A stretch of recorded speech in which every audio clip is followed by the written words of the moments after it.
Actually, that brings me to the next story, which I'm actually going to ask you to skip this one and go to the next one. I'll come back to this. Microsoft told employees that it is going to figure out how to get Xbox Game Pass onto iOS. Of course, iOS is just a huge platform, man. A lot of money to be made, a lot of gamers to be reached if they can figure it out.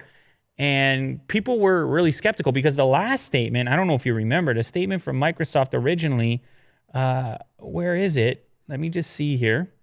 It was real negative, man.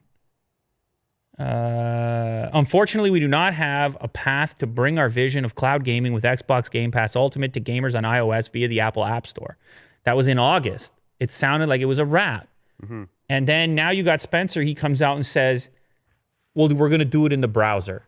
He says it's going to happen 2021, and we're absolutely going to end up there. We're going to do it in the browser, which, are you really on iOS then? Because they're not the only ones. I think Stadia, there's a Stadia browser workaround. It's all these browser workarounds. Mm-hmm. And yeah, I guess you're on an iOS device via the browser, but I just can't imagine you're going to be able to figure out the same type of seamless experience, with as opposed to the dedicated app where you have. It would seem to me you would have more control. Mm-hmm.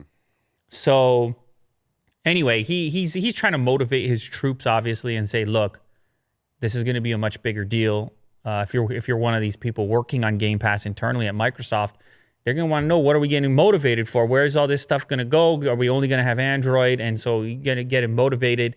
And he comes out and says, we'll do it in a browser if we have to. However, I'm sure he would still prefer, Microsoft as a whole would still prefer to figure out a way to work together with Apple to have the native app, to have the right app in there instead.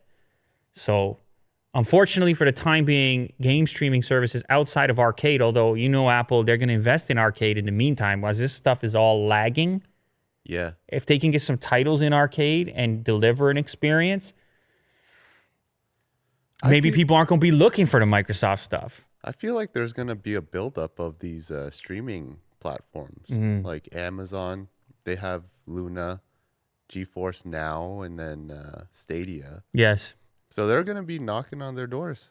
Oh, doors are being knocked on. So it's going to be a whole thing. Doors are being knocked on, and it's going to be a bunch of... I just hate the workaround thing. Much like how on an app, I don't know what it is, Netflix, I was having this issue the other day when I was messing with the spatial audio, and Netflix is apologizing to me in the app. They're saying, you can't do this on the app. I know it sucks. Can you go to the website? And it's just like, you're just making my life harder here. Yeah. Not Netflix. I know they can't. That's the way they have to do it.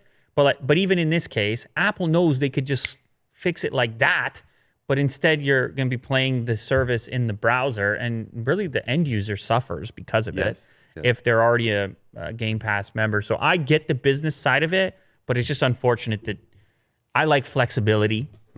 I like options, and of course, this eliminates one of the options. So that's sort of where I'm at.